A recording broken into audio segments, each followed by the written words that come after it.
The Balfour Declaration. Letter from Arthur Thames Balfour, British Foreign Secretary to Lord Rothschild, November 2, 1917. His Majesty's government view with favor the establishment in Palestine of a national home for the Jewish people, and will use their best endeavors to facilitate the achievement of this object, it being clearly understood that nothing shall be done which may prejudice the civil and religious rights of existing non-Jewish communities in Palestine, or the rights and political status enjoyed by Jews in any other country. Key meaning: Britain officially promised to support a Jewish national home in Palestine. No clear definition of national home, not explicitly a state. Claimed not to harm the rights of the non-Jewish population, the Arab majority. Before proceeding, we should first consider that the international circumstances surrounding its issuance were quite complex. 1. World War I, 1914 to 1918. Britain, France, and their allies were fighting against Germany and the Ottoman Empire. Palestine was part of the Ottoman Empire, enemy territory. Britain sought support from various groups to strengthen its strategic position in the Middle East after the war. 2. British imperial interests. Palestine's location was crucial, close to the Suez Canal, Britain's vital route to India. Britain wanted to secure influence in the Middle East before its rivals, France, Russia. Supporting a Jewish homeland was partly a way to justify British presence in Palestine. 3. The Zionist movement. Since the late 19th century, the Zionist movement had been advocating for a Jewish homeland. Leaders like Chaim Weizmann lobbied British politicians and highlighted the benefits of Jewish support. Britain believed backing Zionism would help gain Jewish financial and political influence, especially in the United States and Russia. 4. Relations with the Arabs. Hussein McMahon Correspondence, 1915 to 1916. At the same time, Britain had promised Sharif Hussein of Mecca support for Arab independence in exchange for an Arab revolt against the Ottomans. The Balfour Declaration contradicted those promises, creating later tensions between Arabs and Britain. 5. Sykes-Picot Agreement, 1916. A secret deal between Britain and France with Russia's approval to divide the Ottoman Middle East. Palestine was originally planned for international administration, but Britain later pushed for control. The Balfour Declaration aligned with Britain's desire to dominate Palestine. 6. Other international factors. The Bolshevik Revolution, 1917, led to Russia withdrawing from the war, weakening Britain's alliance. Britain saw Jewish support in the US, which entered the war in 1917, as strategically valuable. In summary, the Balfour Declaration was not simply an act of sympathy for the Jews. It was a wartime strategic move shaped by British imperial interests, Zionist lobbying, promises made to Arabs, secret deals with France, and the need to secure Jewish support in the US and Russia. The drafts. The document that would lay the foundation for the establishment of the State of Israel was sent in the form of a letter by Lord Arthur James Balfour, British Foreign Secretary, to Lord Walter Rothschild. Rothschild was to pass it on to the Zionist organization headed by Dr. Chaim Weizmann. The unpublished drafts of the Balfour Declaration allow us a rare behind-the-scenes glimpse into one of the most significant episodes in the history of Zionism. As the Hebrew settlement in the land of Israel kept establishing and expanding itself, the leaders of the Zionist movement realized they would need political support from one of the world's great powers, specifically the British Empire. When the British ousted the centuries-old Ottoman presence in Palestine, Chaim Weizmann presented a draft for the founding of a state. This draft was a declaration sent to the then British Foreign Secretary, Lord Arthur James Balfour, in July 1917. The draft declared that Britain would recognize the land of Israel as the land of the Jewish people. The declaration did not leave the Foreign Office as it was drafted, of course. In fact, it went through several rewrites. By early October 1917, the draft was processed by the War Office in conjunction with the Zionist organization delegation. It was in one of the final drafts of the declaration that the section regarding the Jewish people's right to the land was omitted, and the Jewish state became a national home, an unprecedented legal and diplomatic term.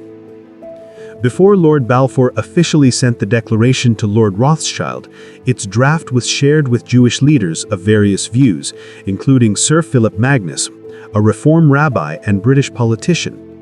The draft sent to him used the phrase "national home for the Jewish race," which in the final version was changed to "the Jewish people," reinforcing the Zionist idea of Jews as a nation rather than just a religious group. Magnus, representing non-Zionist British Jews, argued that since the Roman exile, Jews had ceased to be a political body and were united only by religion, without national aspirations in Palestine. His input also emphasized safeguarding the rights of Palestine's existing non-Jewish communities.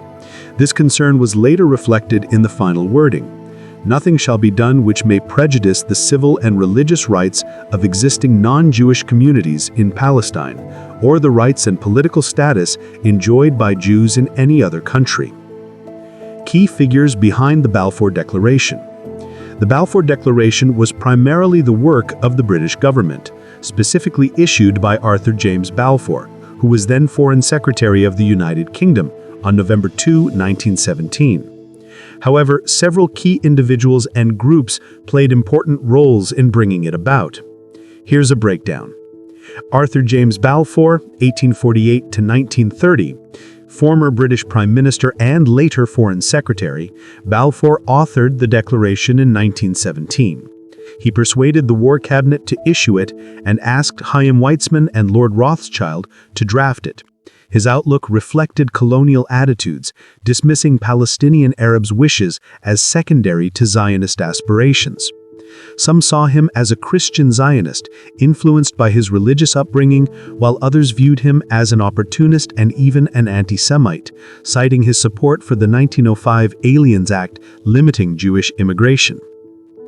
Lionel Walter Rothschild, 1868 to 1937, a member of the Rothschild family and president of the English Zionist Federation, Rothschild received the declaration.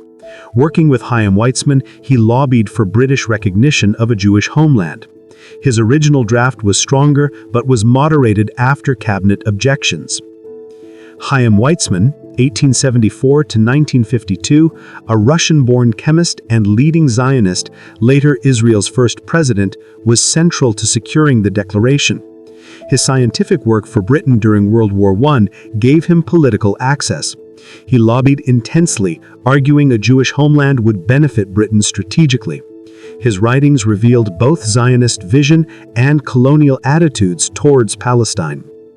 David Lloyd George, 1863 to 1945.